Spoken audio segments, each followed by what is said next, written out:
안녕하십니까, 우박개입니다. 우박개 채널은 정체성에 대해서 잠깐만 다시 한번 상기시켜 드릴게요. 일단 뭐 기본적으로 여행에 대한 채널이고요. 그 다음에 영화 얘기도 좀 할 겁니다. 제가 영화를 엄청나게 좋아하거든요. 실제로 제가 어, 영화 뭐 이런 쪽으로 전공하려고 학교에 시험 봤던 적도 있었고, 뭐 능력이 없어서 뭐 합격해서 뭐 다니지는 못했습니다만 중간에 일이 좀 있긴 있었는데, 그런 건 뭐 지금 해봤자 아무 의미 없는 얘기니까 그냥 제가 좋아하는 게 그거고, 그 다음에 영화랑 여행이랑도 연관이 좀 있어요. 뭐 왜냐하면 로케이션을 해서 그 배경이 되었던 곳들을 여러분들이 많이 찾아가시잖아요. 뭐 특히 어, 요 최근에 사랑의 불시착 같은 경우에 또 이름이 생각이 안 나네. 거기 그 동네는 지금 사람이 하도 들끓어가지고 저기 뭐야, 입장료 받는다고 하잖아요. 그럴 정도니까 뭐 여행하고 영화 얘기를 가끔 제가 섞을 거예요. 제가 영화 평론가도 아니고 그러니까 이제 리뷰라는 거를 하긴 할 건데, 그 리뷰도 뭐 그렇게 전문가적인 그런 것보다는 좀 재미 위주로, 그 다음에 제 어떤 그냥 일반 청자로서, 시청자로서 뭔가 할 얘기가 있을 것 같으면 그런 거에 대해서 좀 얘기를 해보려고 해요. 예. 그 와중에 이제 디테일들을 어, 하는 것도 언급을 해드리고, 그곳을 찾아볼 수 있는 것도 재미 중에 하나니까, 뭐 여행이랑 연관돼서 그런 것도 재미있을 것 같아요. 예. 그냥 딱 지금 생각나는 예를 하나 들면,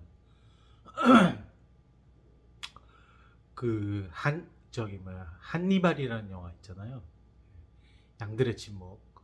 그 영화로는 그 한니발이라는 제목으로 속편이 나왔었는데, 거기에 보면은 이 그 저기 그 박사, 한니발이죠. 그 박사 굉장히 고급스럽고 우아하고 막 이런 거를 좋아하잖아요. 그 사이코패스인데. 근데 기내에서 기내식을 나오는 거를 안 먹고 자기가 직접 도시락을 싸간 거를 그 먹는데, 거기 이렇게 봉투에 보시면 딘 앤 델루카라고 써 있어요. 그 딘 앤 델루카라는 상점이 어떤 데냐면 뉴욕의 소호에 가면 14번 스트리트, 그러니까 뉴욕은 굉장히 쉬워요. 이렇게 남과 북을 가로지르는 가장 가운데 있는 도로 전체가 다 브로드웨이예요. 그 다음에 1번부터 10번까지 에브뉴가 있고, 그 다음에 이렇게 가로로 이렇게 있는 거를 스트릿이라 그래요. 그래서 무슨 몇 번가에 몇 번 스트리트만 알면 어디든지 다 찾아갈 수 있어요. 그래서 그 디넨델루카라는 데는 소호에 있는 그 미식 델리예요. 델리캐트슨 그래갖고 옛날에 영화도 있었죠. 델리캐트슨, 그러니까 그 미국 사람들은 델리가 그 쉽게 말하면 지금 편의점 같은 거예요, 우리나라에서. 근데 좀 특별했던 것이 디넨델루카 같은 경우에 그 소호에 사는 부자들이 주로 가는 미식 델리예요. 그래서 전 세계에서 거기 가면은 맛있다고 하는 것들 다 있어요. 아주 굉장히 향 좋은 커피라든가 모카 커피라든가 커피도 뭐 종류별로 다 있죠. 그다음 치즈도 뭐 당연히 다 있고 하몽도 있고 뭐 그래요. 요즘에 K푸드가 열풍을 일으키니까 K푸드도 혹시 있지 않을까 그런 생각은 좀 듭니다. 그래서 그 미식델리에 가면 빵이라든가 이런 것도 파는데 좀 맛이 좀 조금 달라요. 예. 그래서 이제 그 보시면 한니발이 기내식으로 이제 자기가 싸간 거 먹는데 그 디넨델루카라는 그걸 이렇게 꺼내가지고 자기 걸로 이렇게 먹어요. 그런 디테일들을 살려놨어요 영화에. 그래서 저 같은 경우에 이제 뉴욕을 뭐 뉴욕을 수십 번 가기도 했고 사실은 거기 이제 외삼촌이 살고 계셔서 롱아일랜드에 몇 달씩 머물고 그런 적도 있어요. 그래서 뭐 뉴욕이라 그러면 제가 사실은 얼마 전까지만 해도 제일 좋아하는 도시였어요. 네. 그래서 이제 그런 부분들을 여행에다가 접목시켜서 아 이거는 뭐다. 그 다음에 여기에 로케이션 장소는 어디다. 뭐 이런 것들을 얘기해 보려고도 합니다. 그러니까 혹시 지금 들으시는 분들 중에 뉴욕을 가시는 계획이 있다면 디넨델루카에서 특히 커피 같은 거 모카 커피 같은 거 요만한 봉투에 뭐한 30불 할 거예요. 굉장히 비싸요. 그래도 그거 볶은 원두 사갖고 와서 집에서 이렇게 그라인더로 갈아가지고 커피 내리면 향이 끝내줘요. 네. 그래서 그런 것들에 대해서도 좀 얘기를 해볼 거고 뉴욕 같은 경우는 제가 좀 기획 중이에요. 가서 어떤 걸 설명을 드릴까 뭐 가장 효율적인 방법으로 어떤 걸 설명을 드릴까 며칠 일정으로 가가지고 좀 빡세게 돌아다녀가지고 찍은 다음에 설명을 드릴까 이런 생각도 많이 하고 있어요. 뉴욕은 실제로 제가 처음에 갔을 때는 2달 동안 거의 출퇴근을 할 정도로 나갔는데도 볼거리가 끊이지 않았던 곳이 바로 뉴욕이에요. 그래서 특히 맨하탄 이제 뭐 발음도 그 뉴욕은 맨하튼 뭐 이러면서 하는데 그 맨하튼보다 더 많이 쓰는 말이 시티라 그래요. 그냥. 시티 갔다 올게 그러면 뉴욕 그 맨하탄을 갔다 오겠다는 소리예요. 그 영어 관용구라든가 이런 거 보시면 뉴요커들은 그렇게 얘기를 한답니다. 그 다음에 뭐 지하철 타는 방법이라든가 이런 것도 얘기를 해드릴 거고 그 다음에 미국 여행 가면은 가능하면은 미서부를 아울러서 이제 여행을 가려고 지금 뭔가 계획 중인데 가려다 보니까 막 일단 비용이 너무 많이 올랐어요. 기름값도 많이 비싸지고 특히 서부는 그 그랜드 서클이라 그래서 캐년 한 5대 캐년 정도를 이렇게 도는 일정이 그게 이제 압권인데 그런 걸 하려고 생각해볼까 뭐 렌트카 비용, 기름값 뭐 이런 게 어마어마하게 올랐더라고요. 그래서 좀 생각 중이에요, 사실은. 자, 그래서 이제 영화랑 여행을 어떻게 접목시킬 거라는 거는 이제 그렇게 그 정도만 말씀드리면서 제가 이제 따로 말씀을 좀 드릴게요. 오늘은 실제로 얘기할 거는 제가 며칠 전에 우리나라 영화 지금 막 갑자기 막 뜨거워진 영화가 하나 있는데 그게 뭐 여러분들 다 잘 아실 거예요. 서울의 봄이라고. 아, 역사적 사실이잖아요. 그 뭐 광주항쟁이라든가 그 다음에 87년 제가 87학번인데 87년 그 6월 항쟁 있기 전까지 그런 것들에 대해서 영화들이 쭉 나와서 이게 거의 마지막 그 완성형이라고 보여지는 영화가 나왔어요. 보니까 서울의 봄 보면서 이게 2시간 20분 정도 되는 러닝 타임을 가지고 있는데 아유 얼마나 쫄깃쫄깃한지 말로 표현할 수가 없더라고요.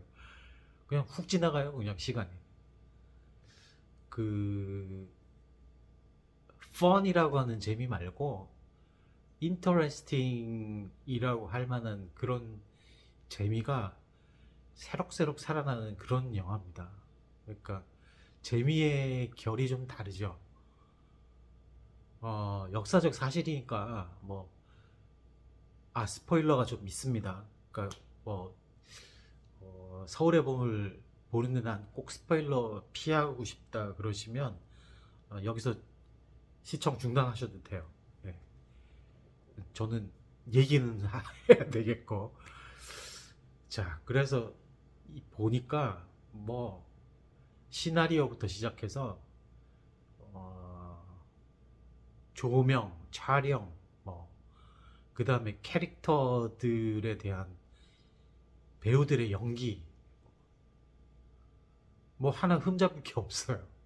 흠잡는 건 둘째치고 너무 촘촘하게 잘 엮여져 가지고 그 보는 내내 그냥 이렇게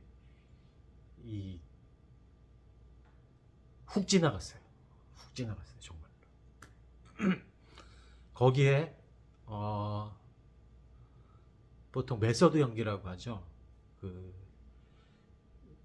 저기 주인공으로 나온 이제 전두환, 거기서는 가명을 써서 이제 전두광이라고 그러더라고요. 전두광 역할을 한 황정민.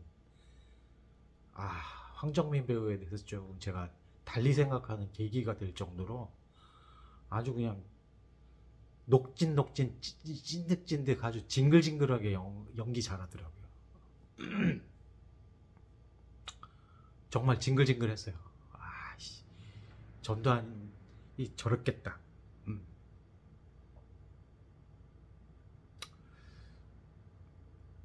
그런 생각이 그냥 들 정도로 저는 박정희 시해 사건이 79년도였죠. 11.6 사태 79년 10월 26일 날 그때 국민학교, 지금 초등학교죠. 국민학교 5학년 때였어요. 그래서 어린 마음에 그 당시만 해도 절대 왕정이었던 것 같아요. 박정희 왕정, 김일성 왕정이었던 것처럼. 그래서 어린 마음에 그때는 박정희 대통령이 죽었다고 하니까 그냥 먹먹하더라고요. 아침에 일어났는데 전축 라디오에서 이렇게 그 조가가 흘러나오면서 박정희 대통령이 서거하셨습니다. 그런데 울컥하더라고요. 어린 마음에 미쳤죠. 네.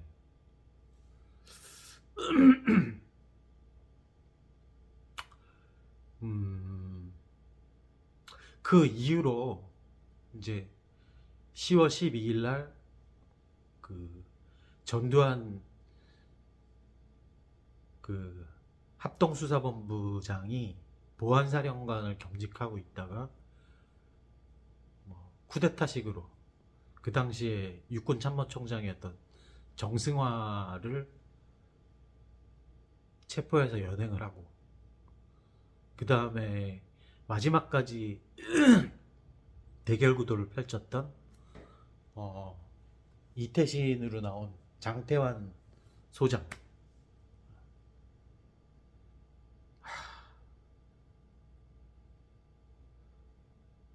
그냥 보면서 화가 나요. 막 그 당시에 공수부대 전방에 있던 공수부대를 갖다가 노태우가 구사단장으로 있던 곳에 공수부대를 끌고 와가지고 전방은 공백 상태로 만들어 놓고 그 당시에 김일성이 쳐내려왔으면 정말 우리는 그냥 끝장나는 거였어요, 사실은. 전쟁을 또 한 번 겪으면서 공산화 돼가지고 지금 뭐 어떻게 살지 아무도 몰라요. 끔찍해요, 아주. 그냥 이만갑 이런 거 보고 얘기 들으면, 뭐 고난의 행진 뭐 이런 거 얘기 들으면, 야, 저게 사람 사는 동네인가 싶을 정도로 왕정이고 독재라는 게 이렇게 무섭거든요.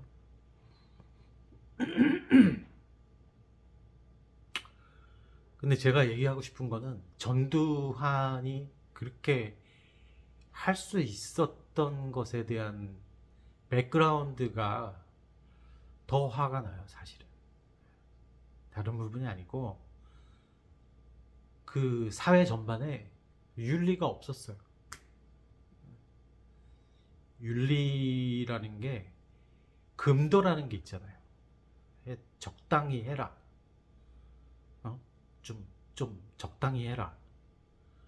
해먹어도 적당히 해쳐먹고, 뭔가를 하더라도 적당한 선에서 해라. 이런 정도는 있어야 되는데, 전두환 때는 이게 박정희의 이 뭔가를 물려받아서 타고났는지, 전두환 시절에 가장 큰 폐해가 뭐였냐면 공포였어요. 공포. 그냥 말 안 들으면 총 머리에다 대고 죽여버린다. 음.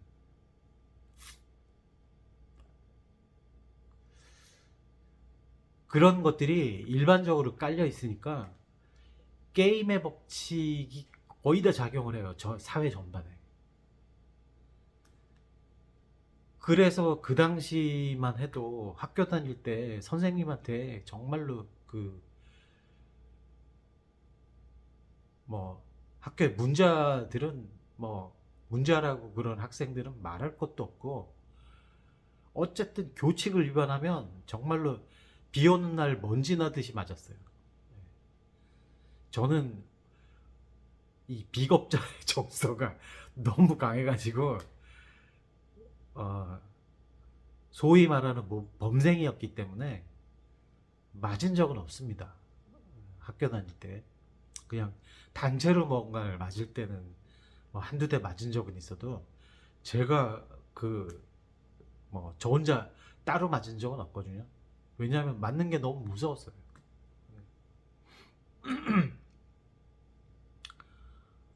그냥 남들이 다 맞을 때 맞아도 아프잖아요. 지금도 제가 아프면 죽는 거는 겁 안 나는데 고통은 겁이 나요. 아픈 거, 물리적으로 아픈 거. 그래서 제가 어떤 일을 당했었냐면, 아무런 잘못을 하지 않았어요. 단지 나는 그 당시 제가 이제 잠실에, 소위 말하는 파락군에서 이제 학교를 다 나오고 했는데,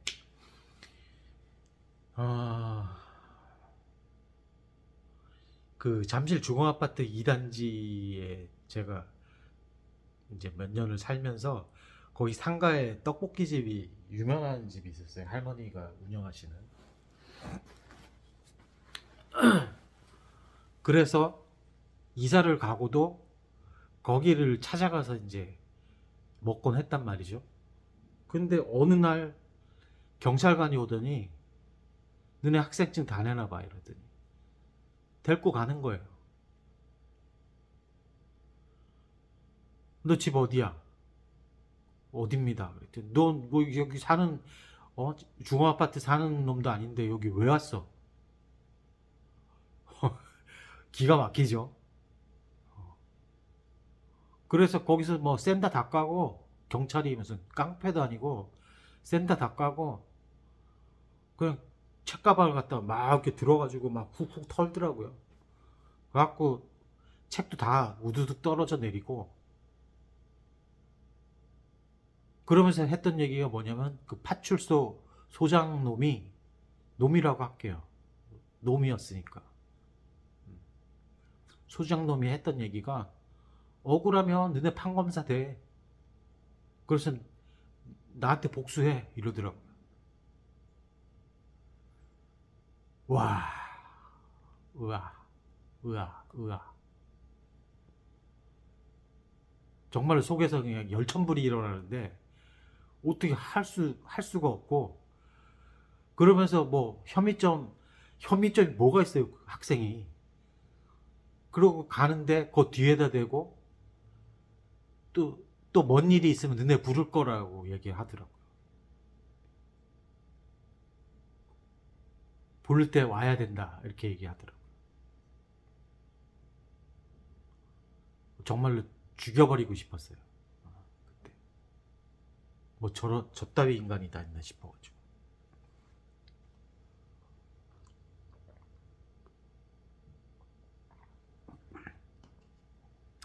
그리고 지금 학교를 다니시는 분들은 상상을 못 하시겠지만, 제가 고등학교 들어갈 때마다 학교 과목에 교련이라는 과목이 있었어요.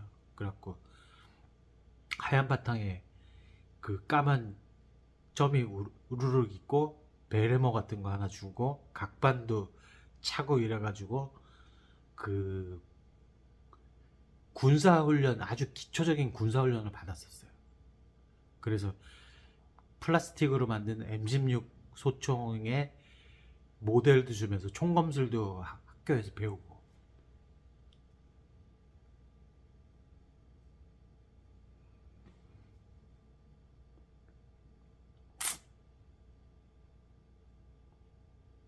그리고 실제로 그 교련 선생님은 군 출신이에요.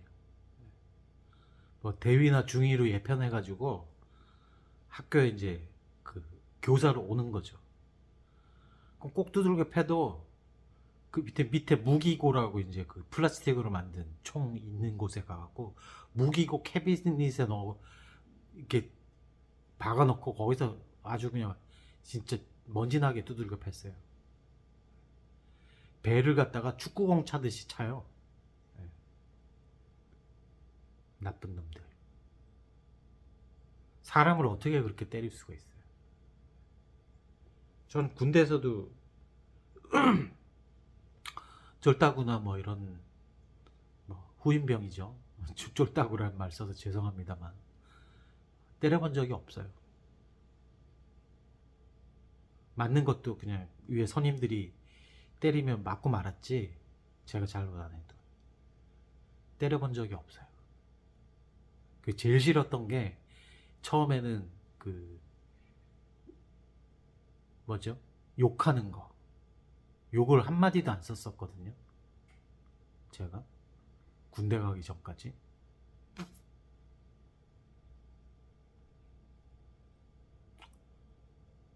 근데 군대 가서 일병을 딱 달고 나니까 제 입에서 욕이 씨발 그러면서 이렇게 나오더라고요. 그랬더니 저 이제 군대에도 선임 중에 이제 뭐 저를 이쁘게 보는 사람도 있고 나쁘게 보는 사람도 있을 거 아닙니까? 근데 이쁘게 보는 그 선임병, 그 당시에 상병이 저보고 이야 너도 욕을 하냐? 이러더라고요. 그리고 저 서울의 봄 시절에 유명한 게 저한테는 좀 많이 다가오는 게 뭐냐면, 제가 수방사 출신이에요. 수방사에 그 4개 사단이 있는데 한강을 갖다 딱 나눠가지고 위쪽에 3개 사단, 그 다음에 한강 이남에 1개 사단, 항토사단이라 그러는데 전군 최고의 당나라 부대라 그러는 52사가 있어요. 화살부대. 수방사 마크 달고 이쪽에 52사 화살부대 마크 달고. 그럼 저는 뭐 아버지가 TK 출신이라 그냥 커밍아웃 할게요. 뭐 백 써가지고 저 운전병하고 당번병 했어요. 네. 이렇게 말하면은 뭐 꽃보직에 있었다 왔네 그렇게 말하실 수 있어요. 맞습니다. 꽃보직 맞는데 이게 뒤흉박 팔자라 여자들 시집가면 그 당시에 뒤흉박팔자라 그랬잖아요. 이게 아주 그냥 그 야망이 있으신 대장님을 만나가지고 제가 아주 그 당시에 그 시집살이 비슷한 고생을 어마어마하게 했어요. 똥반스 빼는 건 기본이었고, 전투화 2개를 갖다가 저 지금 구두 닦개도 먹고 살 수 있을 정도로 구두 잘 닦아요. 그래서 그 다음에 휴일날 되면 제 옷 다려야죠. 그다음에 대장 군복 다려야죠. 군복 다리다 보면 시간 다 가요. 전투화 닦아야죠.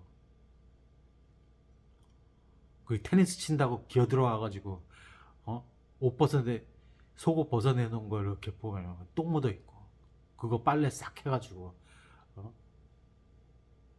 똥 자국 지워가지고 세탁하고 그 다음에 갈아입어도 옷 들고 가갖고 이렇게 딱 그 저기 라카 앞에다가 놔두고 그 제 군대에서 별명이 제가 성이 백가인데 백마담이었어요. 백마담. 평소 때는 커피 타는 게 일이고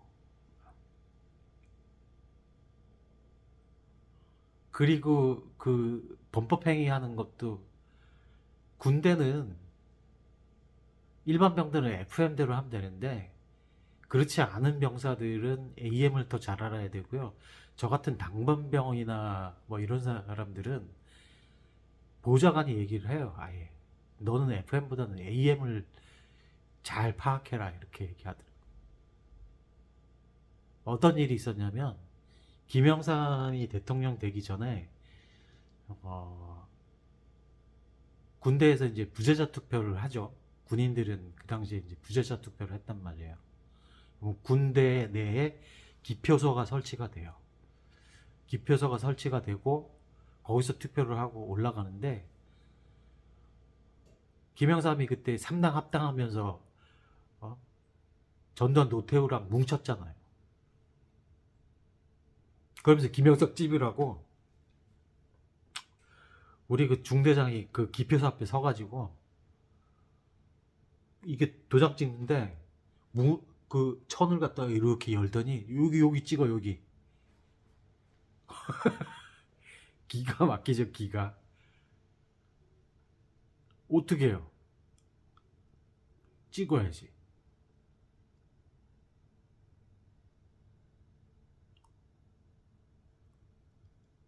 그래서 현대사에 이제 특히 그리고 그 전에 분들은 더 고생하셨겠지만 막말로 쌍팔년 군번이라고 그러잖아요. 88년도 올림픽이 있었던 그때 대외적으로 이제 전 세계 이목이 쏠릴 수 있으니까 쌍팔년도 군번을 아주 조졌어요.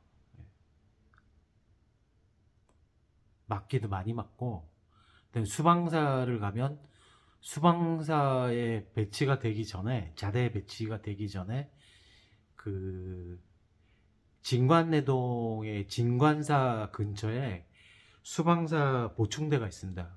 보충교육대가. 그래서 일주일 동안 또 훈련을 받아요. 어떤 훈련을 받냐면 그 총을 가지고 이제 충전 교육을 받아요. 그래서 그때는 거의 살상에 가까운 정도로 총검술도 이렇게 뭐 예를 들어서 뭐 돌려쳐 뭐 이러면은 여기서 거의 이렇게 풀스윙으로 돌려치는 동작을 가르쳐 주곤 했어요. 특공무술 가르쳐 주는 거는 뭐 말할 필요도 없는 거고. 그리고 자대 가면은 무조건 거기 특수기동대가 따로 기동타격대가 따로 있었는데 기동타격대 중대장들은 거의 전부 다 육사 출신이에요. 그래갖고 막 소령한테 개겨요. 대위가. 장교되는 케이스가 한 4가지 정도 되는데 육사, 그 다음에 ROTC, 학사장교, 그 다음에 3군사관학교 이렇게 있는데 3사 나온 출신들은 이제 전문대를 나와도 그 지원을 할 수가 있거든요. 그래서 굉장히 무시했어요. 무시당했었어요. 그리고 당연히 육사 출신들은 어, 거만하고 자존심 부리고 그런 걸로 유명했었고. 그러니까 제가 하고 싶은 얘기는 뭐냐면 사회 전반에 그 당시에 힘의 논리, 그 게임의 법칙이 이 대한민국을 그냥 휩쓰는 거예요. 저기서도 나온 게 이기면 혁명이고 지면은 어, 쿠데타고 폭망이고 그런 인식이 이게 뇌리에 이렇게 딱 은연중에 다 깔려 있었단 말이에요. 대다수의 사람들한테. 기업 문화도 그랬어요. 저 경영학 전공했는데 삼성 같은 경우에 이제 삼성에 들어가면 6개월 정도를 OJT를 합니다. On the Job Training이라 그래가지고 그 간부 사원이 되기 전에 삼성맨이 되기 위해서 그 교육과 훈련을 받아요. 그 프로그램을 이제 인사관리 과제로 제가 우리 팀에 배정이 돼서 제가 삼성의 교육 프로그램을 받은 적이 있거든요. 거기 보면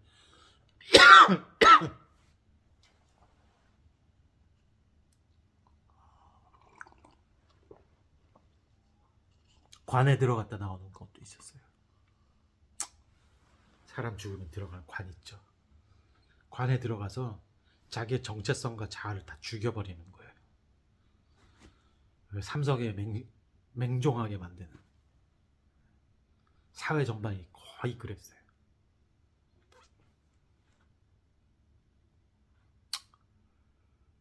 그게 그 본격적인 털을 닦은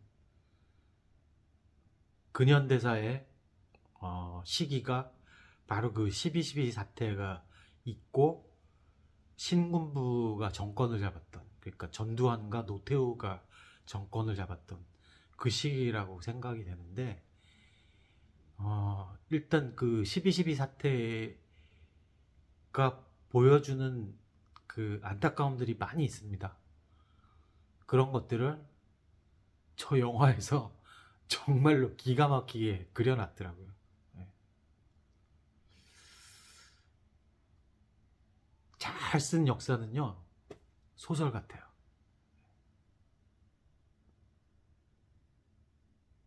그래서 제가 그 학교 다닐 때 읽었던 책 중에 기본 필독서로 읽었던 책 중에 중세갈이라고 있습니다.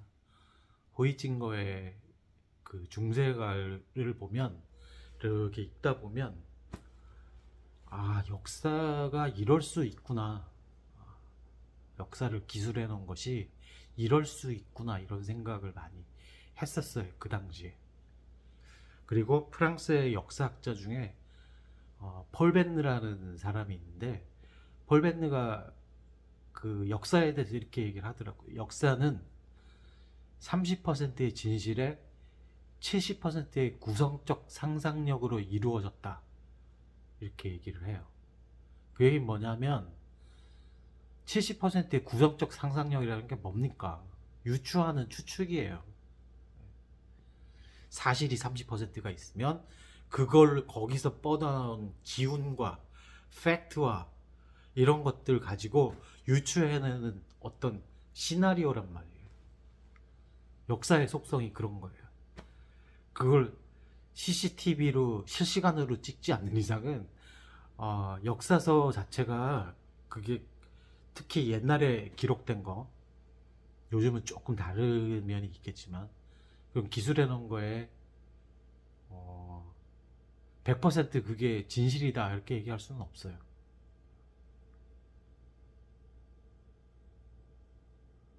그래서 그 제가 보기에는 옛날에 TV에서도 뭐 제5공화국 이런 거 이제 정권을 잡았던 1공학부터 했던 시리즈들이 좀 있는데 제5공화국을 봤을 때도 실명이 나왔었는데 저 영화에는 그런 걸 다 알매도 불구하고 전두환은 뭐 전두광,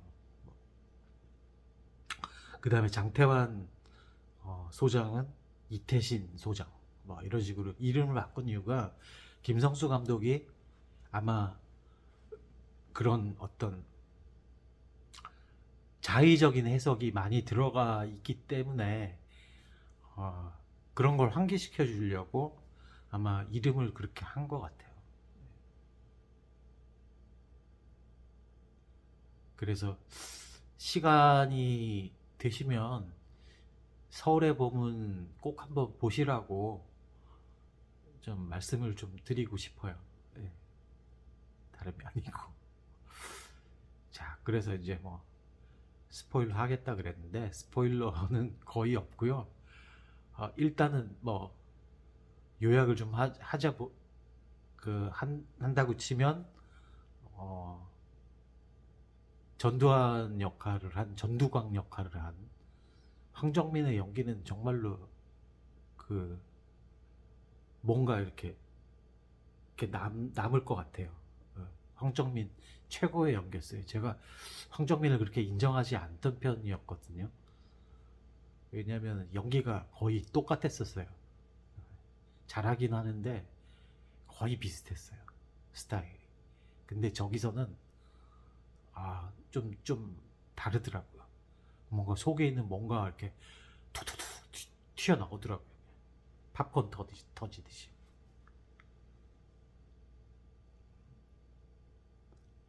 걷다다가 우리 잘생긴 축복받은 정우선 아저씨, 저보다 나이는 어리지만 어쨌거나 그 양반도 나이 이제 먹을 만큼 먹었잖아요. 딕션이 아직도 좀 고쳐야 될 부분이 있긴 한데 그래도 연기를 이번에는 보니까 일취월장한 부분이 좀 있는 것 같습니다. 그 다음에 일단 멋있어요. 나이 들어도 멋있더라고요. 이 양반은 잘생겼어요. 뭐 잘생긴 건 부정할 수 없는 사실이잖아요. 대한민국에서 정우성만큼 잘생긴 배우가 몇이나 돼요. 눈매랑 기가 막히더라고요. 장태현 소장은 그렇게 안 잘생겼는데.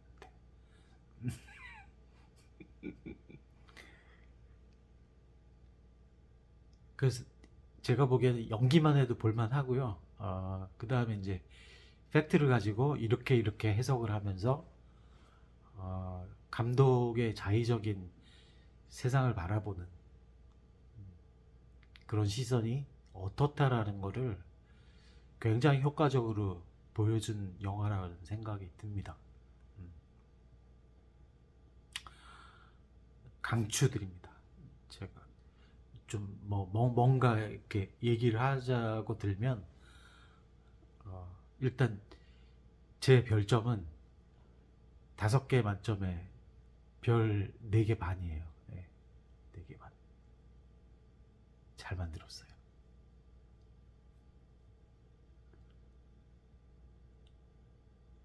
뭐 조명 얘기도 하고 그 다음에 그 사운드를 쓰는, 그러니까 음악을 쓰는 그런 분도 얘기하고 싶은데 너무 전문적으로 들어가고 시간도 오래 걸리니까 그건 이제 제껴두고 다른 분들이, 또 유튜버 분들이 잘해 놓으셨을 거예요. 제가 다 보진 몇 개 못 봤지만